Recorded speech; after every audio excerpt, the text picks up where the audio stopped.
किंवा ब्रिजेस ओलांडून जाऊ शकत नाही। तर वॉर्ड क्रमांक 19 मध्ये जो तुर्भ्याचा पाट घेतलेला आहे तो अर्धा म्हणजे थोडाफार गावाचा पाट तोडून त्यांनी पलीकडे नेलेला आहे। तिथे मेन हायवे क्रॉस केलेला आहे, याची रेल्वेची पटरी क्रॉस केलेली आहे, ब्रिजेस क्रॉस करून त्यांनी पलीकडे नेलेलं आहे। अत्यंत चुकीचं असं केलेलं आहे।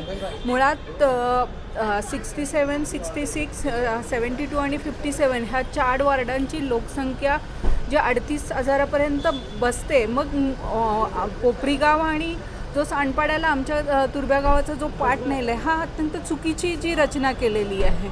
38,000चा क्रायटेरिया बसत असतानाही तुम्ही कोपरी गाव ॲड करताय आणि तुर्भ्याचा काही पाट तुम्ही सांडपाड्याला जोडताय।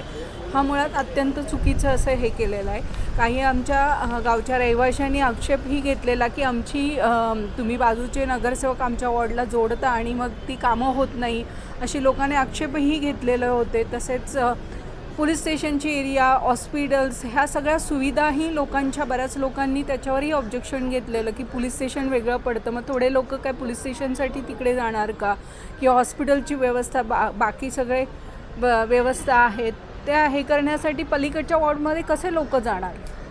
म्हणून अत्यंत चुकीची ही जी रचना झालेली वॉर्ड रचना मुळात ही खूप चुकीची झालेली आहे। त्याचा काय परिणाम होऊ शकतो असं आपल्याला आता तुम्ही बघता की प्रत्येकजण जो आतमध्ये लोकांची जी सजेशन ऑब्जेक्शन आहे, बऱ्याच लोकांनी राग व्यक्त केलेला आहे की आम्हाला भौगोलिकदृष्ट्या तुम्ही कसेही कुठल्याही पद्धतीने वॉर्ड रचना करून कुठेही जोडलेली आहे, त्याच्यामुळे लोकांना सुविधा भेटणार नाहीत आणि लोकांना कुठेही एका वॉर्डात तर 3-3 वॉर्ड ऑफिस लागणार आहेत असं पण होणार आहे। मग लोकांनी नक्की कसं जायचं?